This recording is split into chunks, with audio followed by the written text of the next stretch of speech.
Hi dear friends, welcome back. ഞാൻ സ്വപ്ന രാകേഷ്.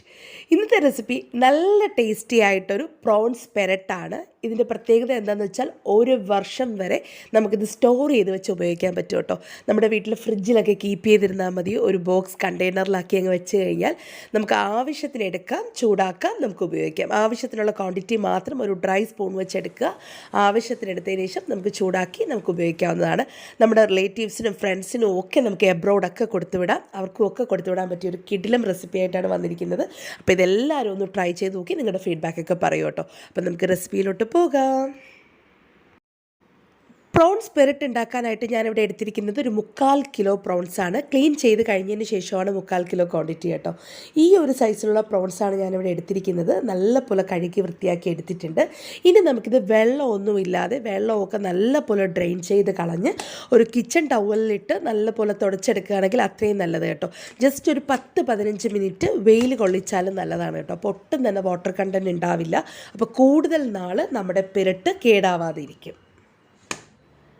നല്ലൊരു dry ബൗളിലോട്ട് ഞാൻ നമ്മുടെ പ്രോൺസൊക്കെ ചേർത്ത് കൊടുത്തിട്ടുണ്ട്. ഒട്ടും തന്നെ വെള്ളമില്ലാത്തൊരു ബൗളാണ് ഞാൻ എടുത്തിരുന്നത്. ഇനി അതിലോട്ട് ആഡ് ചെയ്ത് കൊടുക്കുന്നത് 1 ടീസ്പൂൺ കുരുമുളക് പൊടി, 1/2 ടീസ്പൂൺ മഞ്ഞൾപ്പൊടി, 1/2 ടീസ്പൂൺ മുളക് പൊടി.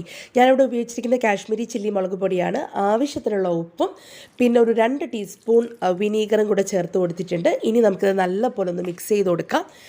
നല്ലപോലെ കൈ കഴുകി തുടച്ചതിന് ശേഷം ആ കൈ വെച്ച് വേണമെങ്കിൽ നമുക്ക് മിക്സ് ചെയ്ത് കൊടുക്കാം. എൻ്റെ കൈ കത്തി കൊണ്ടൊന്ന് മുറിഞ്ഞിരിക്കുകയാണ്. അപ്പോൾ അതുകൊണ്ട് ഞാൻ സ്പൂണ് വെച്ചിട്ടാണ് നല്ലപോലെ ഒന്ന് മിക്സ് ചെയ്ത് കൊടുക്കുന്നത്. മസാലയൊക്കെ തേച്ചതിന് ശേഷം നമുക്കൊരു 10-15 മിനിറ്റ് വെയിലത്തോട്ടോ അല്ലെങ്കിൽ ഫാനിൻ്റെ കീഴിലോട്ടോ നമുക്ക് വെച്ച് കൊടുക്കാം.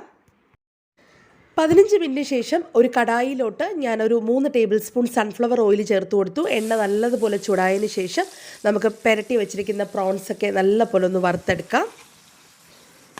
ഞാൻ മൊത്തം പ്രോൺസും ഒരുമിച്ച് തന്നെയാണ് വറുത്തെടുത്തിരുന്നത്.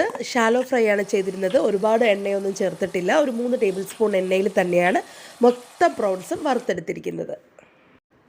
പ്രോൺസൊക്കെ നല്ല പോലൊന്ന് വറുത്തെടുക്കണം, നല്ല പോലൊന്ന് മുരിച്ചെടുക്കണം കേട്ടോ. എന്നിട്ട് നമുക്ക് പ്രോൺസൊക്കെ നമ്മുടെ കടായിൽ നിന്ന് കോരി മാറ്റാം. എന്നിട്ട് ഈ മസാലയും നമുക്കൊരു പ്ലേറ്റിലോട്ട് കോരി മാറ്റി വെക്കണം. ഞാൻ പ്രോൺസൊക്കെ ഒരു പ്ലേറ്റിലോട്ടും മസാലയൊക്കെ വേറൊരു പ്ലേറ്റിലോട്ടും കോരി മാറ്റി വെച്ചിട്ടുണ്ടായിരുന്നു. ആ സെയിം കടായി തന്നെ നല്ലപോലെ കഴുകി വൃത്തിയാക്കിയതിന് ശേഷം വീണ്ടും ഞാൻ ഗ്യാസ് ഫ്ലെയിമിലോട്ട് വെച്ച് കൊടുത്തു. കടായിയൊക്കെ നല്ലപോലെ ചൂടായി വന്നതിന് ശേഷം ഒരു 3-4 ടേബിൾ സ്പൂൺ സൺഫ്ലവർ ഓയിൽ ചേർത്ത് കൊടുത്തിട്ടുണ്ട്. ഇനി ഇതിലോട്ട് ആഡ് ചെയ്ത് കൊടുക്കുന്നത് ഒരു 3 ടേബിൾ സ്പൂൺ ഇഞ്ചി വെളുത്തുള്ളി പേസ്റ്റാണ്. ഇഞ്ചി വെളുത്തുള്ളി പേസ്റ്റ് ഇത്രയും ക്വാണ്ടിറ്റി തന്നെ ആഡ് ചെയ്ത് കൊടുക്കണം. ഒരു 3 ടേബിൾ സ്പൂൺ ഇഞ്ചി വെളുത്തുള്ളി പേസ്റ്റ് ചേർത്ത് കൊടുത്തു. ഇനി ഇതിലോട്ട് ഒരു 7 മുതൽ 8 പച്ചമുളകും കൂടെ ആഡ് ചെയ്ത് കൊടുത്തിട്ടുണ്ട്. നമ്മുടെ എരിവിനനുസരിച്ച് പച്ചമുളക് ചേർത്ത് കൊടുക്കാം. എനിക്കിവിടെ കിട്ടിയിരുന്നത് അത്യാവശ്യം എരിവ് കുറഞ്ഞ പച്ചമുളകായിരുന്നു. അപ്പോൾ നമ്മുടെ എരിവിനനുസരിച്ച് നമുക്ക് പച്ചമുളക് ചേർത്ത് കൊടുക്കാവുന്നതാണ്. പിന്നെ നമ്മൾ ഇഞ്ചി വെളുത്തുള്ളി പേസ്റ്റ് ഒന്ന് നല്ലപോലെ അരച്ചെടുക്കുന്ന സമയത്ത് അതിലോട്ട് കുറച്ച് ഉപ്പും വിനീഗറും ചേർത്ത് അരച്ചെടുക്കുകയാണെങ്കിൽ അത്രയും നല്ലതാണ് കേട്ടോ. പിന്നെ നല്ലപോലെ നമുക്ക് ഈ ഇഞ്ചിയും വെളുത്തുള്ളിയുടെയും വാട്ടർ കണ്ടൻ്റൊക്കെ പോയി നല്ലപോലെ ഇഞ്ചിയും വെളുത്തുള്ളി പേസ്റ്റും നല്ലപോലെ ബ്രൗണായി വരണം. അതുവരയ്ക്കും നമുക്ക് വഴറ്റി കൊടുക്കണം കേട്ടോ.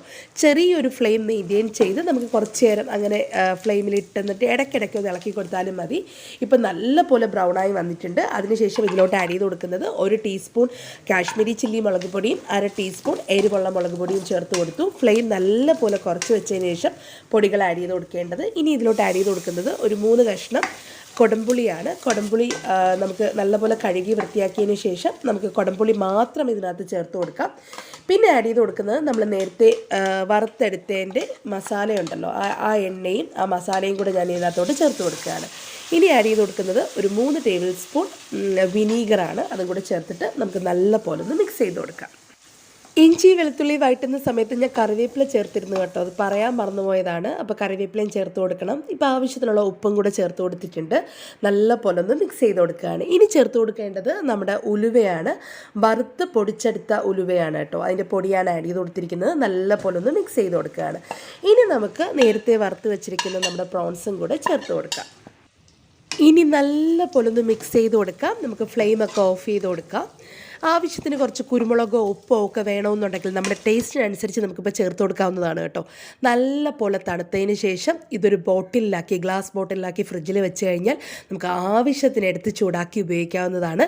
നല്ല ടേസ്റ്റി ആയിട്ടൊരു പ്രോൺസ് പെരട്ട് അല്ലെങ്കിൽ പ്രോൺസ് പെരട്ട് അച്ചാർ എന്ന് വേണമെങ്കിലും പറയാം കേട്ടോ. അപ്പം നിങ്ങളെല്ലാവരും ഇതൊന്ന് ട്രൈ ചെയ്ത് നോക്കൂ. നിങ്ങൾക്ക് എല്ലാവർക്കും ഇഷ്ടപ്പെടുന്നുള്ള കാര്യത്തിൽ ഞാൻ ഗ്യാരണ്ടിയാണ്. അപ്പോൾ ഒരു പുതിയ റെസിപ്പി ആയിട്ട് ഉടൻ തന്നെ തിരിച്ചു വരുന്നതാണ്. അതുവരയ്ക്കും താങ്ക് യു, ബൈ.